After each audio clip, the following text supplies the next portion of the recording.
Tantor Audio, a division of Recorded Books, presents Lone Star, A History of Texas and the Texans, by T.R. Fehrenbach, narrated by John McLain.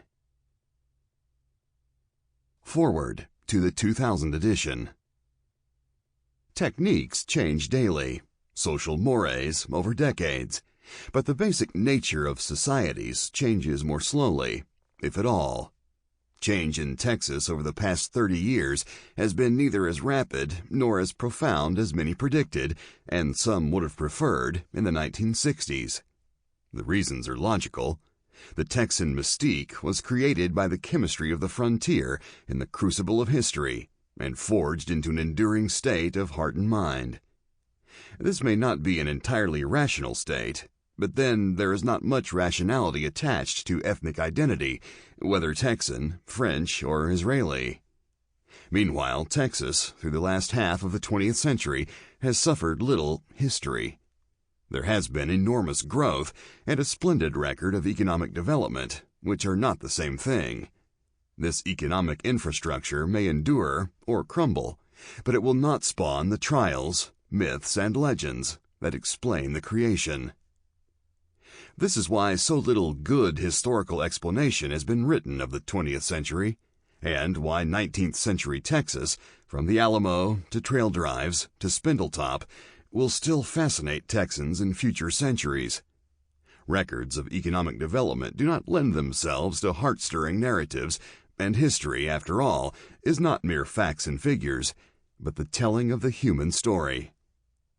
As a construct, history is too often revised to match contemporary views. It has been said that each generation must rewrite history in order to understand it. The opposite is true. Moderns revise history to make it palatable, not to understand it.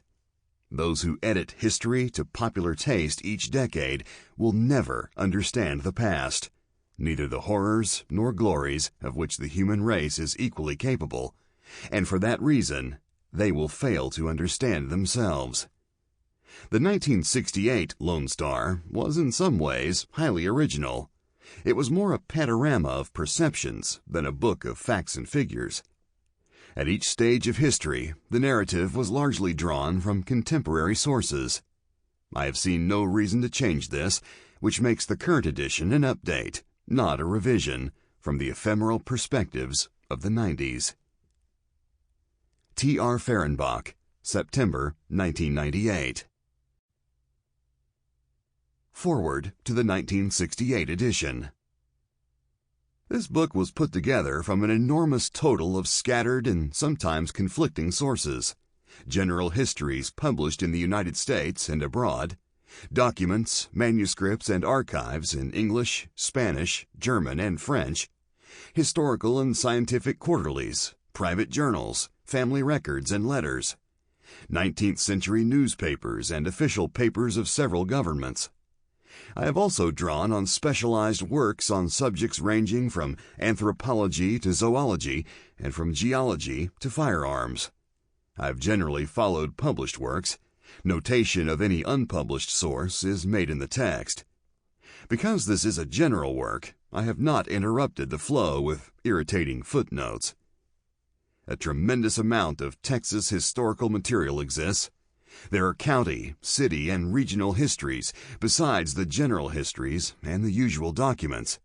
There are biographies of almost every prominent Texan in every field, as well as histories of most industries, including the major oil companies, railroads, and cattle ranches. If every waterhole has its history, most have their mention in print. All this varied writing contains bits of exciting information and occasional gems of insight, but it tends to be drowned in detail, littered with trivia, and constricted in perspective. Texans have continually tried to capture the imperial vision that created the broad plantations, giant oil corporations, and baronial cattle spreads, as well as the hundreds of thousands of frontier farms. But the state is so wide and varied, and so rich in ceaseless action, that the student trying to grasp the feel and meaning of Texas's place in American history is often baffled. Modern general histories are few. Lone Star was written in an attempt to fill this void and correlate the whole. Despite a profusion of source material, much vagueness surrounds large areas. The men who entered Texas were overwhelmingly doers, not writers or observers. Those who did write usually wrote long after the fact and were often extremely parochial in viewpoint. Therefore, the historian has to tread carefully between different versions. It is impossible to state dogmatically which flag, if any, flew over the Alamo or behind Houston's horse, Saracen, at San Jacinto. Differences exist not only between Texan and Mexican accounts, as would be expected, but also between Texan and Texan. For example, all of the principal figures at the Battle of San Jacinto were at odds with each other before the battle, and most became political enemies following it. Even such immense and literate journals as that of the lawyer Dr. Ranger John S. Ford, written in his old age, tend to be self-serving and must be suspect. Nor is modern scholarship immune. The question of whether the earliest inhabitants of Texas were Amerinds or of non-Mongoloid stock is still controversial. Another problem facing every Texan historian contemplating a Texan readership is that all nations have their national myths, and Texas became enough of a nation within a nation to formulate its own. Many of Texas's legends, historically unproven and even historically unsupportable, are fondly held and fiercely defended. This is not unique to Texas. The American nation has its own mythology. This book was not written to destroy myths, but so far as possible to cut through them to the reality underneath. I have not written from a present-minded or problem-oriented viewpoint, but to put things in broad perspective. The history of Texas, in perspective, lies at the core of the history of fully 1/4 of the United States. It can neither be repudiated nor ignored. As Walter Prescott Webb wrote, "The historian whose work is to stand the test must deal with facts as if they were remote, with people as if they were no longer living, with conditions as they are or were, and not as they should have been." I am a Texan, but I have deliberately tried to write about Texans in this book as if they were Frenchmen or Chinese. For those Americans who may be appalled at the thought that so much American destiny was wrought by the flash of flintlocks and the nation in its present form built over the bones of countless Amerinds, Mexicans, and Confederates, I might add that Texans, first and last, have always been Americans too. T.R.F. Old now is earth, and none may count her days. Earth might be fair, and all men glad and wise. Age after age, their tragic empires rise, built while they dream, and in that dreaming weep. Would man but wake from out his haunted sleep, earth might be fair, and all men glad and wise. Old 124th. Part 1. Comanches and the King's Mercies. Chapter 1. The Amerinds. I live, but I shall not live forever. Mysterious moon, you only remain. Powerful sun, you alone remain. Wonderful earth, only you live forever. Death Song of the Texas Kiowa. In the beginning, before any people, was the land, an immense region 265,000 square miles in area, rising out of the warm muck of the green Gulf of Mexico, running for countless leagues of rich coastal prairies, forests, and savannas, reaching out hugely 770 miles from boundary to boundary south to north and east to west, to enclose a series of magnificent rising limestone plateaus, ending in the thin, hot air of blue-shadowed mountains. Geologically, this was a new land, thrusting westward from the sea across 3 major geophysical provinces of North America, the Atlantic Gulf coastal plain, the Great Plains, and the Rocky Mountain system. Therefore, it was a land of sudden and dramatic change. No human beings were native to the New World. Every race of men entered as invaders. The date of the first intrusion is not known, but it came tens of thousands of years before the dawn of recorded history during the last great ice age. Immense glaciers covered the northern hemisphere, and because the Earth's water supply is constant, the oceans shrank. A land bridge rose out of the northern seas to connect Asia and Alaska, and the first men to see America almost certainly crossed this narrow strip. They were not Indians. Another and very different race first took possession of Texas soil. This race passed down the few unglaciated valleys of the north, seeking the sun and the grass and game that followed the sun. These early men reached both the Atlantic and Pacific coasts, but their true home was the high plains. They left their greatest concentrations of relics and fire sites high on the limestone plateaus of Texas, and here the oldest remains of man in the New World were found. Modern radiocarbon tests proved charred wood from one such campsite to be beyond the dating range of the carbon-14 technique, and this process can search back 37,000 years. Man in Texas was not, as scientists once believed, a late arrival. Fluorine analysis of ancient human bones found in Texas limestone showed that these were contemporary with the bones of the ages-extinct Pleistocene horse uncovered beside them. Archaeologists, who once firmly thought that Indians were the first proprietors of North America, grudgingly named these original Texans Paleo-Americans, or simply Old Americans. They were biologically true men. The half-men, such as the European Neanderthal, had died out long before they left the Old World. They were not Mongoloid.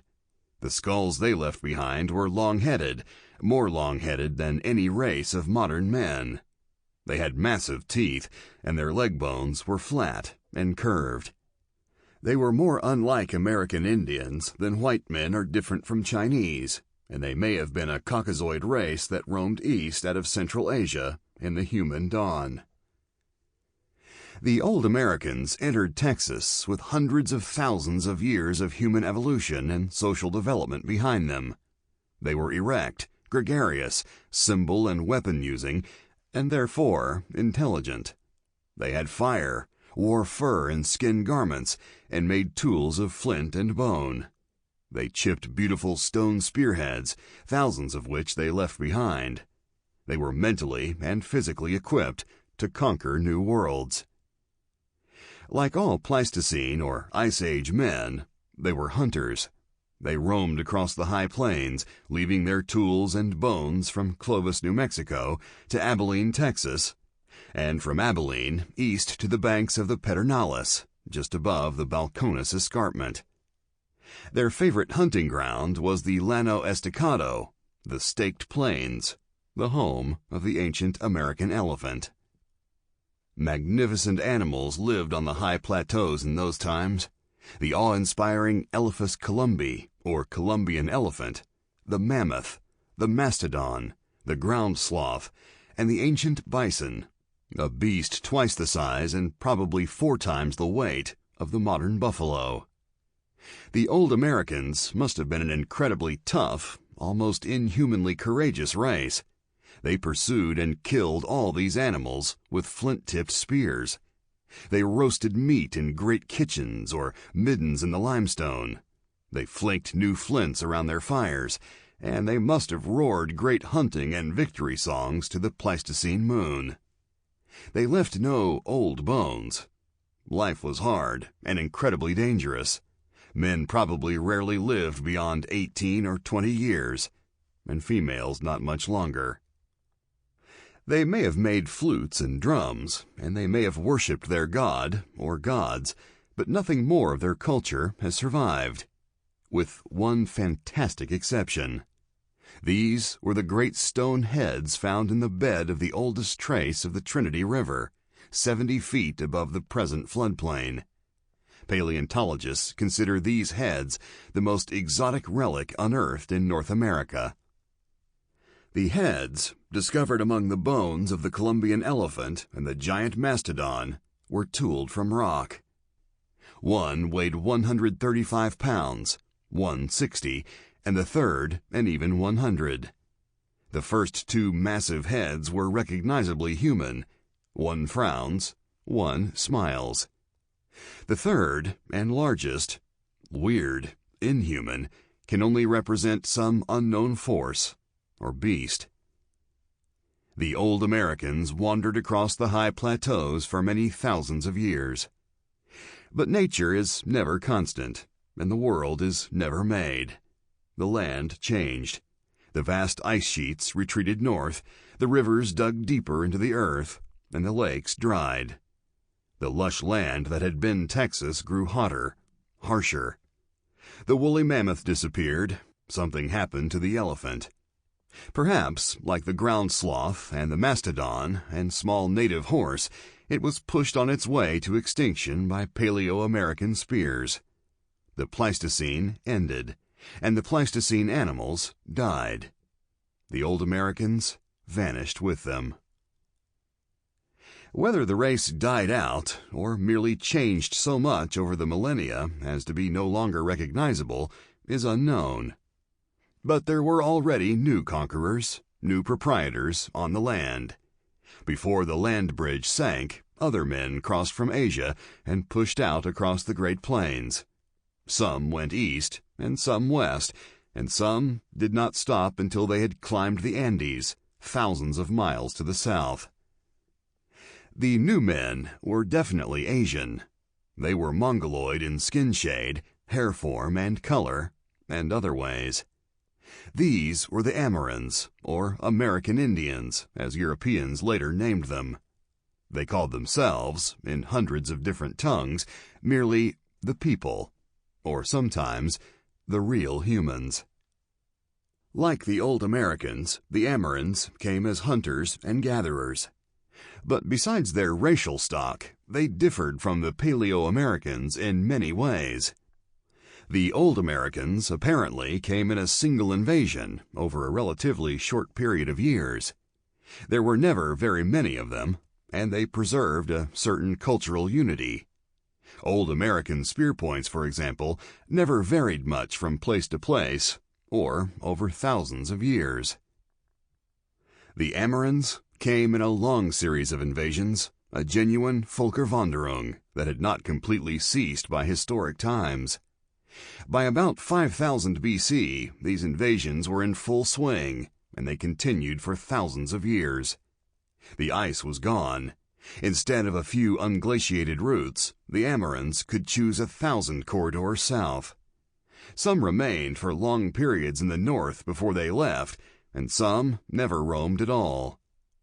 The Amerinds, most of whom in North America showed almost identical racial or physical characteristics, with only minor variations of height or color, became differentiated culturally. They split into linguistic stocks, and then adopted mutually unintelligible languages within each linguistic group. They made their tools and artifacts in different ways. The early Amerinds left 27 different kinds of dart points on the Edwards Plateau of Texas alone. They carried a great assortment of stone and bone tools, axes, knives, drills, pipes, scrapers, picks, and gravers. Their principal weapon was still the spear, but they had developed the atlatl, or throwing stick, to give them extra range. They came out of Asia with domesticated dogs. Culturally varied, speaking different languages, nomadic and constantly impinging on each other, the hundreds of bands of Amerinds could only follow the oldest human logic. They made war. Each new folk wandering from the north invaded already appropriated hunting grounds, and the first wars stemmed from the most logical of reasons, the defense of territory. But a constantly roaming, constantly colliding people soon embedded the idea and act of warfare deep in their cultural heart. All men, except the real human beings, kith and kin, were enemies. The fighting was not racial, but internecine, as in modern Europe, the center of society and most important member, was the warrior. There was a place for women because warriors were too occupied to work. There was a place for priests or shamans, and both the young and old, but no place at all for the weak or cowardly. Civilized men, caught in their modern traps and pressures, have often looked longingly toward the seeming freedom and barbaric majesty of the Stone Age nomadic Amerind male. Females did his bidding. He seldom soiled his hands with labor. But the division of labor and the culture that grew up around it was cruelly logical. The warrior had to hunt and fight. He had to kill the elusive deer, the dangerous bear, and the powerful buffalo with a flint spear, or the tribe went hungry. He had to defend his soil, and, the culture soon demanded it, carry war and raids to the enemy for women and spoils. He had to prove his courage from the day of manhood until he died, and sometimes prove it while dying. The fiendish custom of torturing captured males, captive children were enslaved or adopted and women were equally useful, probably originated as a courage rite. The tortured captive had to prove his courage at the stake.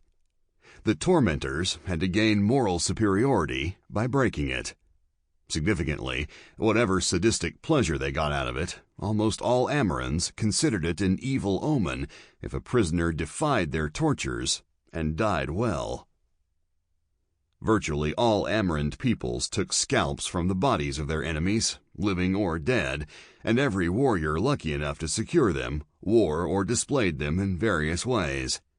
These were certainly more positive proof of courage or success in war than the medals or decorations of more civilized man. Amerinds spread through the forests of the eastern seaboard of North America. They poured down into Mexico and beyond, and some of them scattered across the high plains and central plateaus of Texas. Now the land was taking its modern form. The lushness and the great waterholes that had supported mastodon and elephant had long vanished. Across the plains the rain fell less and less in a marked progression from east to west. The violent, harsh contrasts between timbered country in the east, savanna in the south, and endless prairie to the west appeared. The dense growths of the limestone plateaus became arid, cedar-sprinkled hills. The land lay far south, and there were rivers of palms on its southern fringe, but it was also in the center of the great North American continental landmass, where icy winds could sweep down from the pole. Such regions were always varied and subject to violent natural change. Warm, moist breezes blew out of the Gulf. They moved inland over leagues of endless, bending grass until they turned hot and searing. Arctic winds at times howled off the roof of the world, roared across the high plains, and whistled over the decaying limestone formations of the central plateaus, plunging into the dry savannas beyond.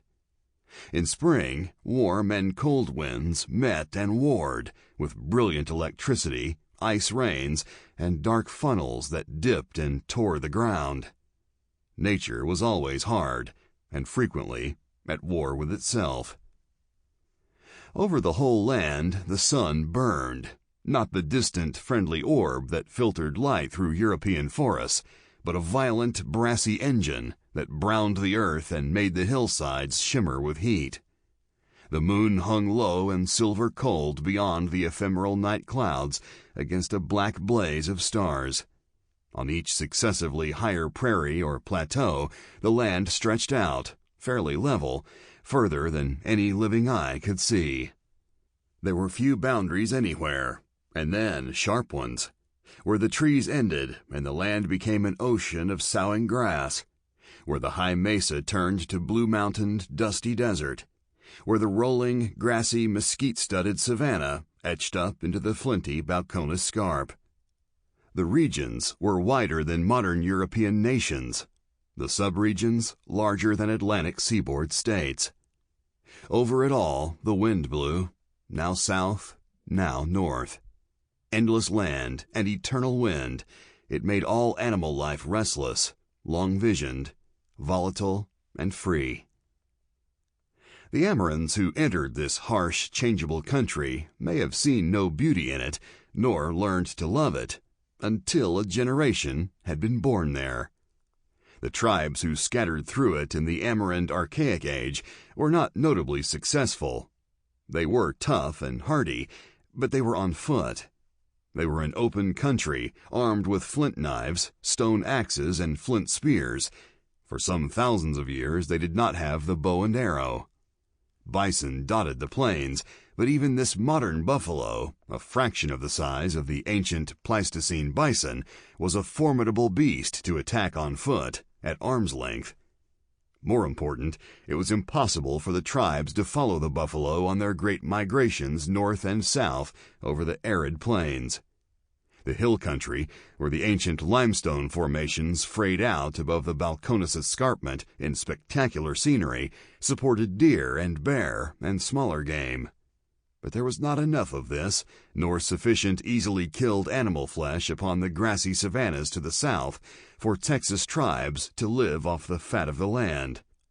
There was, simply, very little fat, and the campsites of the early Amorans have revealed mortars and pestles, seeds, and the remnants of roots among their small bones, as well as cracked human femurs. Broken and sucked human marrow bones have been discovered preserved in the ancient muck of the coastal prairies in great quantity, proof that where the old Americans had been able to live well on mastodon and elephant meat, the aborigines who displaced them came to depend on other foods. In modern times, all Texas tribes, except one, the late-coming Comanches, practiced at least some form of ritual cannibalism, a grisly ceremonial residue of a harsh past. The land was too big, too harsh, too restless in climate for man to dominate, or even carve a stable niche for himself, with the tools the archaic Indians possessed. This era, which paleontologists call archaic, lasted for some thousands of years across all America.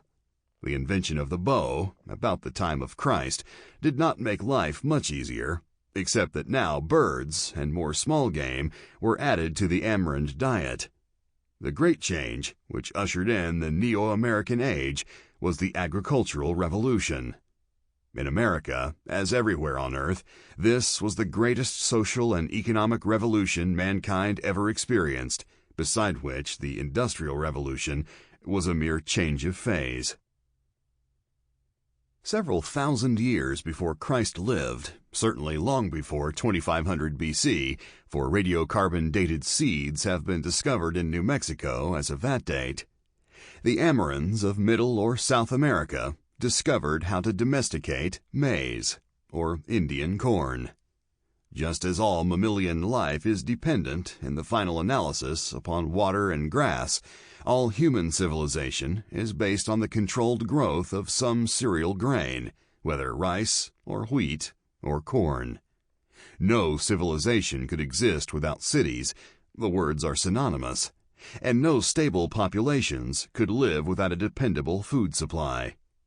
When the Amorans of Middle America learned how to grow corn, and along with this development to domesticate a few animals, the basis for a genuine American civilization was firmly laid. True city-based civilizations began to rise in Middle America in the same latitudes and in no way inferior to the ancient civilizations of Egypt, Babylon, and Ur of the Chaldees. Their centers were in Middle America and the slopes of the Andes, and in time they sent dim reflections to the ends of both American continents.